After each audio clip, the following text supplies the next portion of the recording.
오늘 우리에게 주신 말씀 사사기 3장 7절로 11절입니다. 사사기 3장 7절로 11절의 말씀 우리 한 절씩 교독하지요.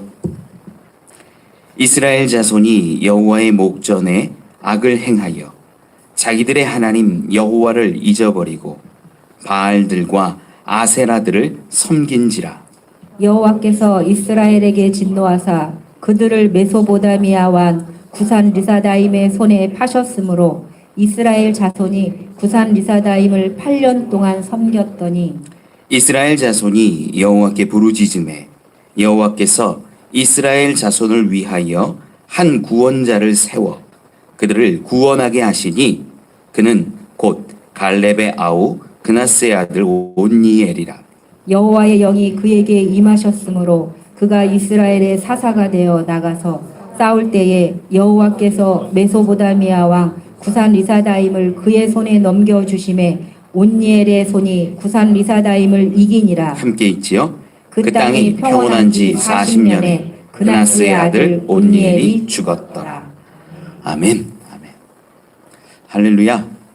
우리 옆에 있는 분들하고 인사 한번 하시죠. 잘 오셨습니다. 축복합니다. 아름다우십니다. 네, 우리가 이제 사사기 본론에 들어갑니다. 여기까지 서론 열심히 달려오신 분들 축복합니다.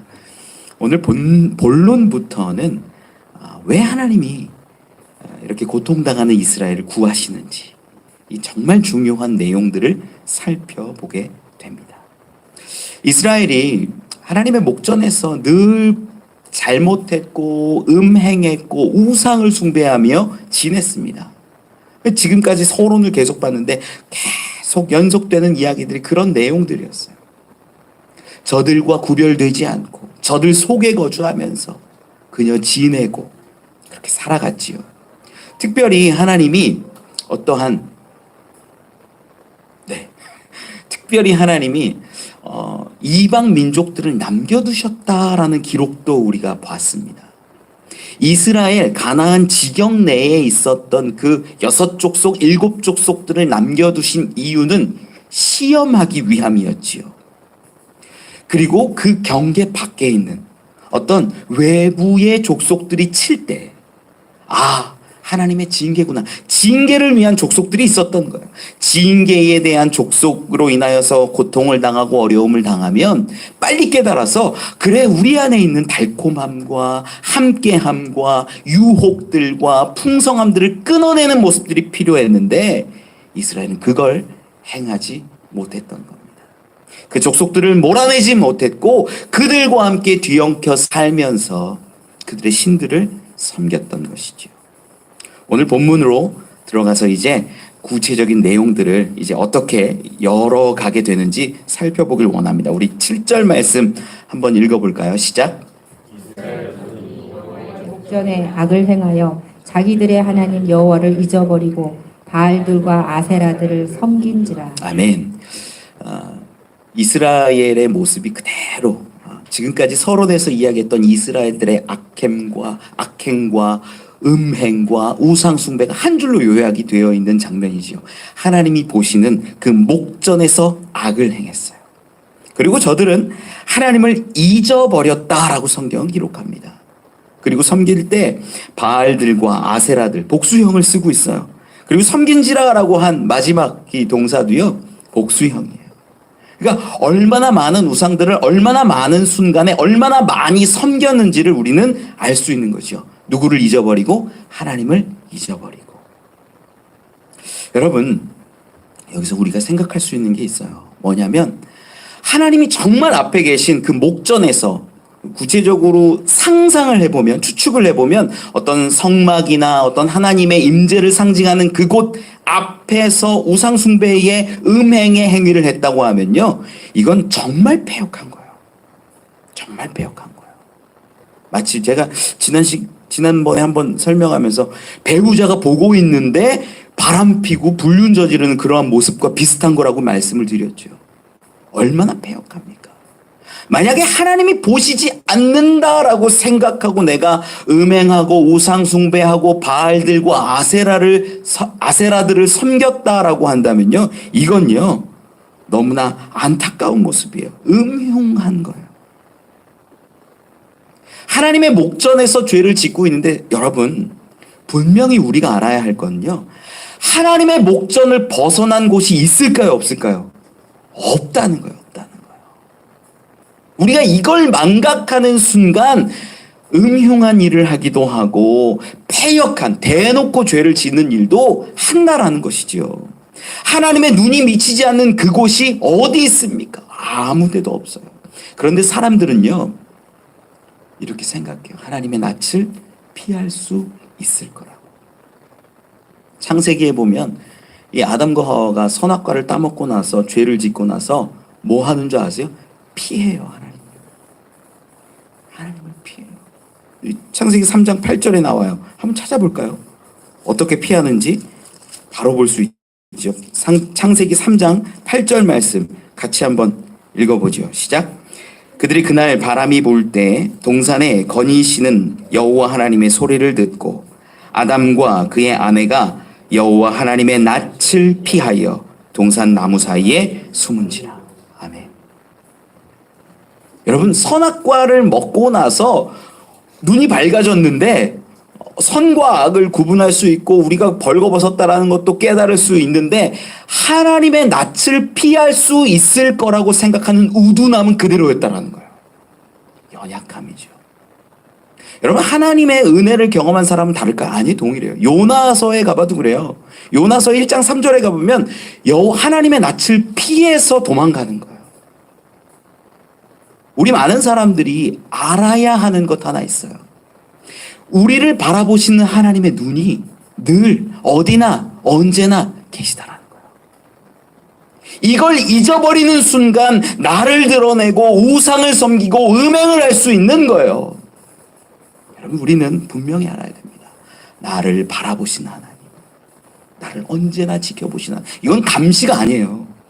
많은 사람들이 감시라고 오해할 수도 있지만 사실은 사랑의 눈이고 긍휼의 눈이고 은혜의 눈인데 우리가 잊어버리니까 아담과 하와처럼 또 이스라엘 백성처럼 요나처럼 피할 수 있을 거라는 생각을 하고 도망 다니기도 하고 음행하기도 하고 우상을 숭배하는 겁니다. 여러분, 우리 신앙의 모습이 어때야 하는지를 밝혀주는 부분이에요. 언제나 하나님 앞에서 살아가는 모습으로 지내십시오. 그것이 우리를 죄악으로부터 멀리하고 하나님의 뜻 따라 나아갈 수 있는 삶으로 이끌 것입니다. 말씀 좀 계속 보지요. 8절 말씀을 읽어볼까요? 시작. 여호와께서 이스라엘에게 진노하사 그들을 메소보다미아 왕 구산 리사다임의 손에 파셨으므로 이스라엘 자손이 구산 리사다임을 8년 동안 섬겼더니. 아멘. 이 가나안 지경의 밖에서 어떤 징계의 수단으로서 이 메소보다미아 왕 구산 리사다임의 손에 팔았다라는 거예요. 그가 이스라엘 자손을 몇 년 동안 압제했을까요? 8년간. 시험의 도구와 징계의 도구는 구별될 수 있다는 걸 분명히 알아야 돼요.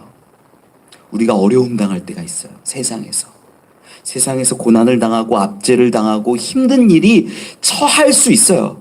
그런데 그때 우리가 깨달아야 되는 건 그 징계의 대상을 이겨내거나 그 징계의 대상을 극복하는 게 아니라 우리 안에 있는 시험의 대상들을 살펴보아야 한다는 거예요. 내가 하나님 앞에 온전히 서 있는지, 하나님을 정말 사랑했는지, 이거를 살펴봐야 되는데 이걸 못하니까 저 징계의 대상들만 자꾸 보이는 거예요. 저들만 극복했으면 좋겠다라는 생각을 하는 거예요. 나를 돌아봐야 되는데.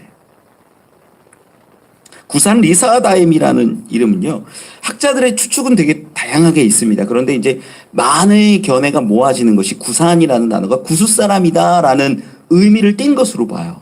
그리고 리사다임, 이게 뭐 범죄했다라는 의미, 복수형으로 쓰이는데 굉장히 악한 자다라는 뜻으로 이 구산 리사다임이라고 등장해요. 근데 메소포타미아 지역 가운데 어떤 이런 이름을 가진 왕이 있는지를 다른 역사 문헌에서 찾아보면 없어요. 그러다 보니까 야, 메소포타미아 근처에 어떤 왕이 좀 이런 비슷한 이름이 좀 등장하면 성경하고 역사적으로 잘 맞을 수 있을 텐데 잘 맞지가 않는 거예요. 누굴까?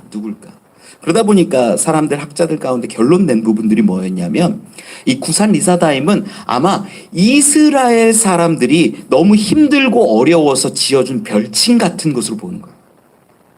그 메소포타미아 지역에 어떤 이름으로 갖고 있었는데 이 이스라엘 사람들을 너무 힘들게 하니까 이스라엘 사람들이 이름을 붙인 거죠. 범죄자들이 너무 힘들어. 그쪽에서 온 사람 아니야.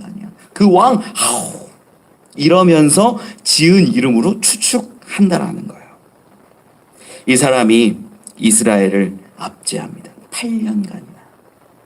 우리 말씀을 좀 계속 보죠. 9절 말씀 함께 읽어보죠. 시작. 이스라엘 자손이 여호와께 부르짖음에 여호와께서 이스라엘 자손을 위하여 한 구원자를 세워 그들을 구원하게 하시니 그는 곧 갈렙의 아우 그나스의 아들 온니엘이라. 아멘. 이제 9절에 이르자 이스라엘 자손들이 하나님 앞에 부르짖는 장면이 나와요. 그리고 그 부르짖었더니 온니엘이라는 사람을 세우셔서 하나님이 이스라엘을 구원하게 하신다라는 표현이 나옵니다. 그런데 우리는 알고 있지요. 사사시대에 수많은 부르짖음들이 있었는데 이 부르짖음 13번이나 등장을 해요. 이 부르짖음이 나오는데 이 부르짖음이 진정한 온전한 회개였을까요? 아니라는 거예요. 그건 아니었어요. 이 부르짖음 가운데는요, 삶의 변화도 없고 정말로 하나님 앞에서 온전히 살아가기 위한 노력들이 별로 없었어요. 대부분 그냥 하나님께 슬피 울면서 부르짖는 모습 혹은 하나님께 요청하는 그러한 모습들로 나타난다라는 거예요. 2장 18절에도 이 부르짖는 모습, 슬피 부르짖는 모습이 나오는데 그때는요, 슬퍼서 신음하는 거라고 제가 이제 말씀을 드렸어요. 네아카라는 단어를 씁니다. 너무 슬프고 고통스러움 가운데 신음하는 거예요. 오늘 본문에는요, 이 자크라는 단어를 쓰는데 요청하는 거예요. 도와달라. 부르짖는 거예요. 살려주세요라고 누군가를 향해서 부르짖고 도움을 구하는 부르짖음이었다라는 거예요. 그런데 오늘 본문에 보면 독특한 표현이 하나 나와요. 아주 재밌는 장면이죠. 이 원어 성경으로 볼 때 나오는 장면인데 이 본문 가운데 보면 이스라엘 자손이 여호와께 부르짖음에라고 기록을 합니다. 그리고 나서 하나님이 행하신 게 뭐였냐면 한 구원자를 세워라고 표현해요. 부르짖는 모습을 보고 세웠다라는 거 이해가 가시죠? 부르짖으니까 세워주신 거예요. 그런데 이 세웠다라는 단어에 이 쿰이라는 아람어를 쓰는데 이 쿰이라는 단어 앞에 하나 뭐 접속사처럼 뭐가 붙어요. 이게 배라는 단어인데 이 단어가 즉시라는 뜻이에요. 더불어라는 뜻이에요. 요걸 넣어서 이 성경을 좀 번역을 해보면 좀 느낌이 달라집니다. 사람들이 이스라엘 자손들이 하나님 앞에 여호와께 부르짖음에 즉시 하나님이 사람들을 그 구원자를 세워 주셨다라는 의미가 돼요. 놀랍죠. 놀라운 일들이죠. 부르짖자 하나님이 구원자를 세워 주신 거예요. 이 9절 말씀을 통해서 부르짖으니까 하나님이 구원해 주시는데 이 장면이 참 중요해요. 이 사사기 전체 가운데 하나님이 구원하시고 돌보시는 사역들의 핵심이 가장 먼저 나오기 때문이에요. 이 부분 가운데 우리가 좀 생각해 볼 여지가 하나 있어요. 아니, 온전한 회개가 아닌데, 온전히 돌이키지 않았는데 왜 하나님은 저들을 구원하실까? 여러분 생각해 보세요. 정말로 하나님께 하나님 내가 잘못했습니다. 우리 안에 있는 이방 족속들을 몰아내고 하나님만 섬기고 우상들을 깨뜨리고 하나님만 예배하겠습니다라는 그런 모습들이 나오지 않아요. 그냥 부르짖을 뿐이에요. 그런데 왜 하나님은 구원자를 보내셔서 저들을 돌보실까요? 이 부분이 해결이 안 되면 하나님의 구원하심이 그 이유가 해결이 안 되는 거예요. 이해가 안 가는 거예요. 우리 성경을 좀 찾아보면 좋을 것 같은데 누가복음이에요. 누가복음 15장.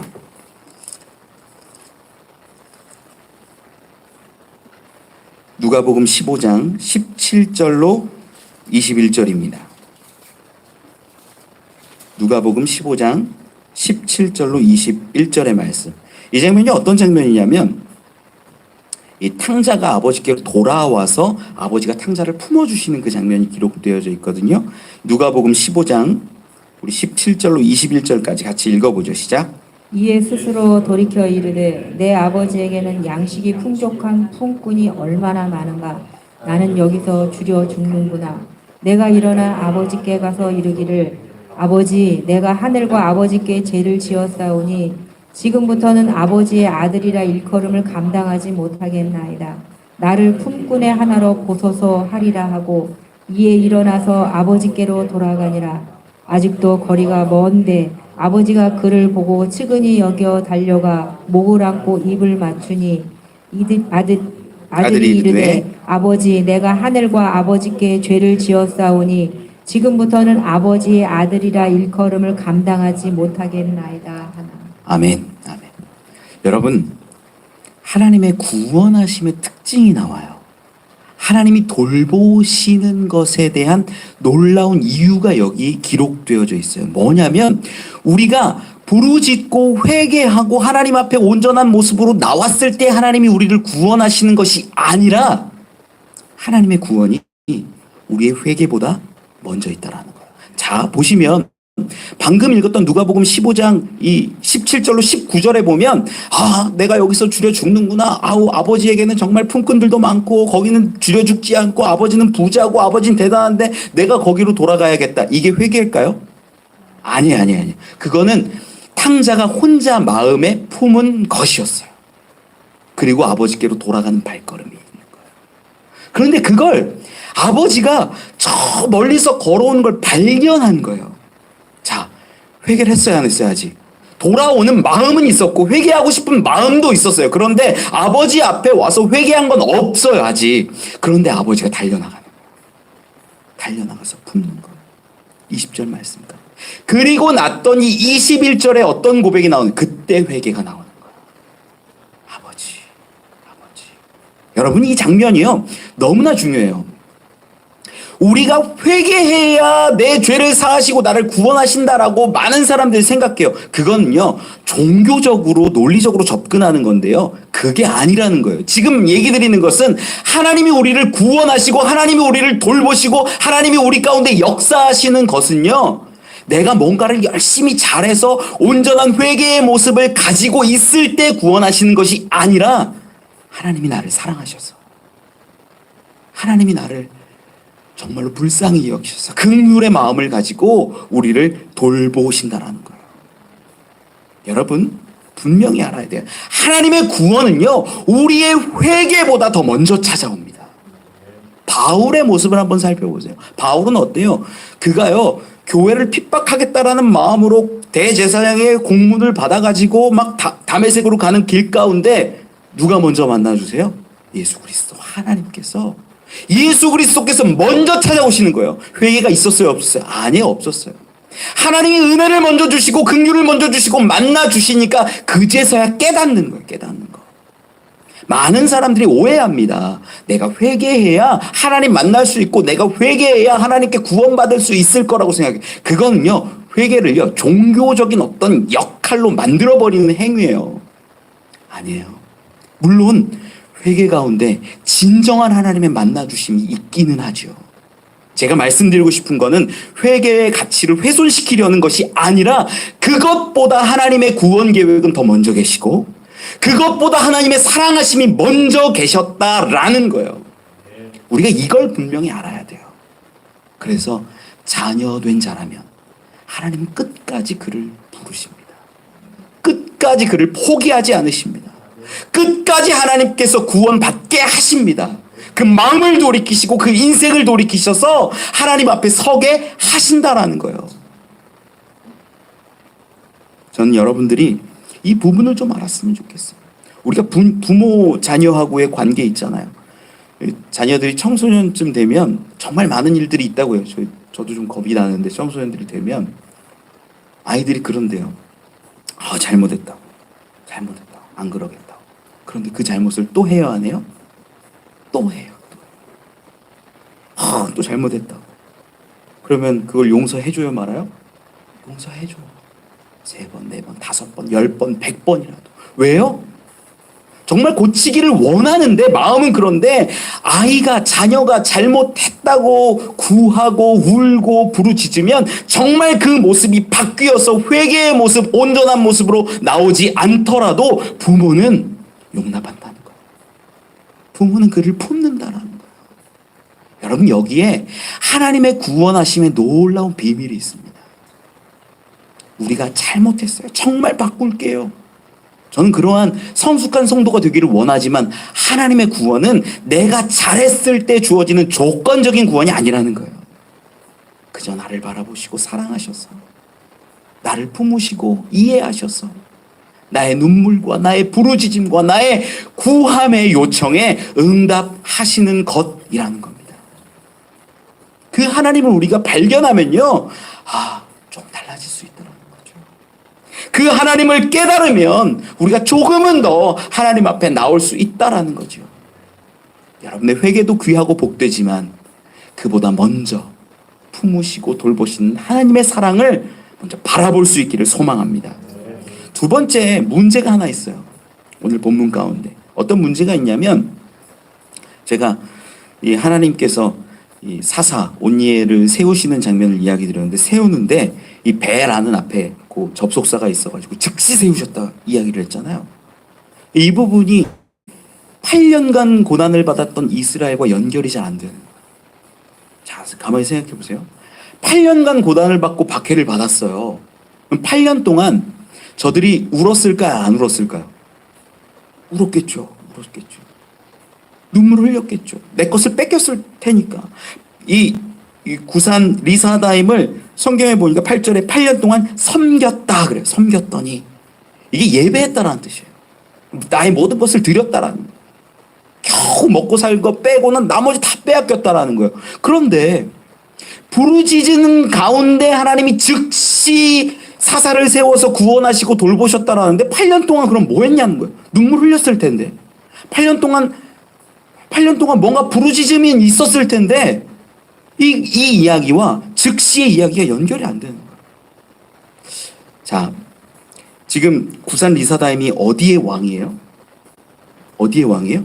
메소포타미아 왕이에요. 메소포타미아. 이 메소포타미아가 어느 지역이냐면요, 가나안 지경으로 중심으로 봤을 때 북쪽에 있어요. 북쪽에.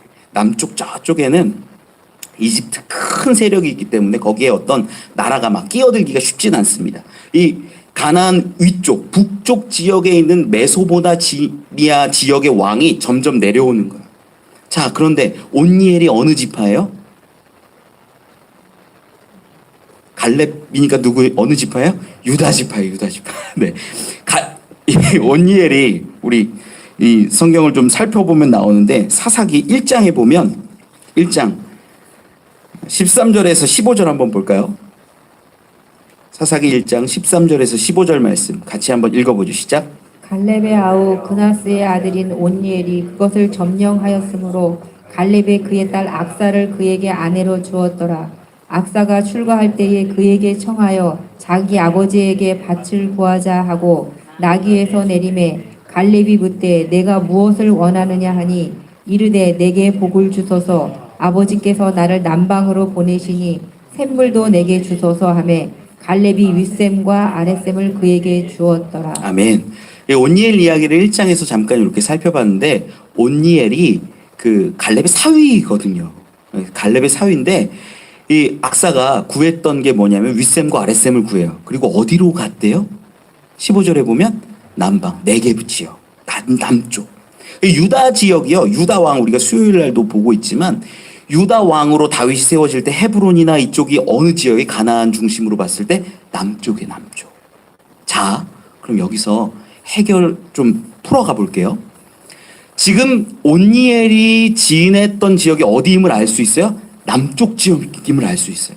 그럼 메소포타미아 지역 왕인 구사 리사다임이 이 점령하면서 내려오는데 위에서부터 칠까요? 아래서부터 칠까요? 여러분, 너무 상식적인 거 아닐까요? 위에서부터 칠 거예요. 위에서부터 내려오는 거예요. 북쪽에서부터 성읍 하나하나씩 쳐가면서 점령하고 약탈하고 빼앗고 이렇게 지내오는 거예요. 가나안 땅을 다.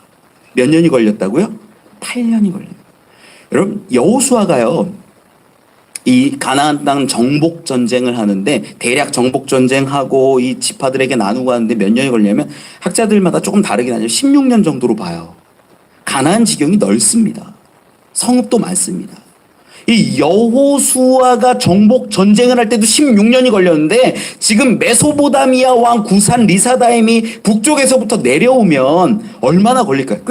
꽤 시간이 걸릴 것임을 알 수 있는 거예요. 성읍 하나 딱 점령하고 이스라엘 니네 다 나 섬겨 그랬을까요? 아니라는 거예요. 하나씩 점령하고 북쪽에서부터 내려왔다라는 거예요. 그런데 안타까운 사실은 뭐냐면 그렇게 성읍을 빼앗기고 성을 뺏기고 나의 삶의 터전을 뺏기고 내 먹을 것들을 뺏겨 나가는데도 저들이 울부짖기는 하는데 누구에게 구하질 않은 거예요? 하나님께 구하질 않은 거예요. 하나님께. 아마 저들은 이웃 다른 지파들에게 도움을 요청했을 수도 있습니다. 이 부분 성경에 기록되지 않지 추측이에요. 구하고 바라고 때로는 같이 싸웠을 수도 있어요. 8년이라는 시간이 있으니까. 그런데 번번이 깨지는 거예요. 그렇게 해서 점점점 내려오다 맨 아랫지역 가나안 땅의 맨 마지막 지역 이 온니엘이 이 사사로 버티고 있는 그 지역 가운데 내려온 거예요. 아마 온니엘도 여기서 싸움에서 졌을 수 있죠. 패배했을 수 있죠. 그때 뭘 했을까요? 하나님께 부르짖는 거예요. 여러분 여기서 우린 분명히 알아야 돼요. 부르짖음의 대상을 알아야 돼요. 우리가 도움을 구하고 도움을 요청해야 될 부르짖음을 알아야 돼요. 눈물 흘린다고 다 되는 게 아니에요. 왜 이렇게 어렵습니까? 라고 말한다고 되는 게 아니에요. 하나님께 구하고 하나님께 요구하고 하나님 앞에 내가 어렵습니다. 하나님 도와주세요. 라고 요청하면 되는데 그 앞에 있었던 수많은 지경의 북쪽 지파들은 뭘 했어? 아무것도 안 했더라. 눈물은 흘렸겠죠. 힘들었겠죠. 아파했겠죠. 그러나 하나님께 요구하고 하나님께 요청하고 구해달라고 간구하는 그 모습은 없었다라는 거예요. 그렇게 시간이 수년 온니엘마저 힘들게 되었을 때 그 유다 지파는 또 온니엘은 아마 부르짖었을 겁니다. 하나님께. 그 하나님께 부르짖는 모습 가운데 하나님이 이제 들으시고 즉시 온니엘에게 하나님이 영을 부어주시고 하나님이 감동케 하셔서 사사로 택하여서 이 구산 리사다임을 이기게 하셨다라는 거예요. 이렇게 하면 성경이 아무런 문제 없이 이해가 다 되는 거예요. 8년 동안 저 북쪽에 있는 다른 지파들은 하나님께 구하지 못했구나. 하나님께 구하지 못했구나. 그런데 결국은 하나님께서 부르짖는 소리를 듣자마자 하나님에게 요구하는 그 눈물을 듣자마자 하나님은 사람을 세우시고 온니엘을 통해서 놀랍게 구원을 이루어 가신다라는 거예요. 온니엘을 표현하는 기록들을 살펴보면 온니엘에 대해서 9절 말씀 가운데 어떻게 기록하냐면 갈렙의 아우 그나스의 아들 온니엘이라 이렇게 말씀합니다. 우리 사사기 1장을 살펴봤는데 12절 13절도 같이 한번 읽어볼게요. 12절 말씀 13절 말씀 같이 한번 읽어보죠. 시작. 갈렙이 말하기를 기랴세벨을 쳐서 그것을 점령하는 자에게는 내 딸 악사를 아내로 주리라 하였더니 갈렙의 아우 그나스의 아들인 온니엘이 그것을 점령하였으므로 갈렙이 그의 딸 악사를 그에게 아내로 주었더라. 아멘. 갈렙과 연결짓는 이유가 있어요. 온니엘. 갈렙 자체가 믿음의 사람이었기 때문이에요. 이 산지를 내게 주소서라고 외치며 하나님을 의지하며 싸웠던 그 갈렙의 신앙을 이어받았음을 온니엘을 통해서 증명해내는 연결고리라는 거예요. 이때 지금 구산 리사다임하고 싸웠을 때의 온니엘의 나이를 대략 학자들이 추정하기는 80세로 추정합니다. 갈렙하고 똑같아요. 그 성정인 거예요. 그 믿음인 거예요. 패배했을 수도 있죠, 먼저는. 그런데 하나님의 영이 임하시고 하나님이 손을 붙잡으시니까 그가 싸울 수 있게 된 거예요. 자, 북쪽 지역부터 가만히 한번 보십시오. 그 가운데 젊은이가 없었을까요? 있었을 거예요. 싸움 잘하는 사람이 없었을까요? 있었을 거예요. 그런데 매번 패하는 거예요. 메소보다미아 구산 리사다임에게. 매번 패배하고 매번 빼앗기고 매번 압제당하고 박해당하는 거예요. 그런데 하나님의 영이 임하시면 나이가 많은 그 80세의 노인일지라도 그 전쟁에서 승리할 수 있음을 우리에게 보여주는 겁니다. 온니엘이기 때문이 아니라 하나님이 붙잡으시면, 하나님이 감동하시면 이러한 역사가 일어남을 보여주는 거예요. 젊은이 중에 요즘에는 신앙이 좋은 젊은이, 믿음 좋은 청년들을 만나기가 정말 어렵습니다. 왜냐? 보이는 것에 이렇게 너무나 영향을 많이 받기 때문에. 세상에 너무 많이 영향을 받습니다. 안타까운 거예요. 우리 푸른 예배를 세워가고 있는데, 여러분, 이건요, 우리 교회의 젊은이들을 세우는 것만이 아닙니다. 지금 이 시대 가운데 젊은 세대를 깨워야 할 때이기 때문에 예배를 세우는 것도 있는 거예요. 그래서 여러분들이 함께 기도하고 참여하고 이런 사람을 위해서, 이런 청년을, 이런 중고등학생을 위해서 함께 힘을 합쳐야 되는 거예요. 지금이 일어날 때라는 겁니다. 우리 말씀을 좀 계속 보지요. 우리 10절, 11절 말씀 한번 살펴보죠. 본문 함께 읽어보죠. 시작. 여호와의 영이 그에게 임하셨으므로 그가 이스라엘의 사사가 되어 나가서 싸울 때에 여호와께서 메소보다미아 왕 구산 리사다임을 그의 손에 넘겨주심에 온니엘의 손이 구산 리사다임을 이기니라. 그 땅이 평온한 지 40년에 그나스의 아들 온니엘이 죽었더라. 아멘. 아멘. 온니엘 사사 이야기의 마지막 부분인데, 여러분, 온니엘 이야기가 길어요, 짧아요? 엄청 짧죠. 엄청 짧죠. 다른 이 사사들에 비해서 보면 비교가 돼요. 확 돼요. 야, 뭐 이렇게 짧어. 그러다 보니까 교회 학교에서 저도 어렸을 때 이런 거 가지고 이제 말씀 듣고 배우고 했는데, 막 기도원 얘기 막 엄청 많이 해요. 300용사, 막 하나님 앞에 뭐 솜털이 어떻게 됐네 뭐네 뭐 이러면서 뭐 막 얘기해요. 삼손 이야기 더 길어요. 막 삼손 이렇게 영웅처럼 보이게 해요. 삶의 이야기가 자세하게 기술되니까. 그런데 여러분, 사사시대, 사사기 전체 가운데 가장 기준이 되는 바른 사사의 모습이 누구냐면 온니엘이에요. 왜 온니엘이 가장 바른 사사의 모습인가? 그의 삶이요, 어떤 모습이 기록되지 않아요.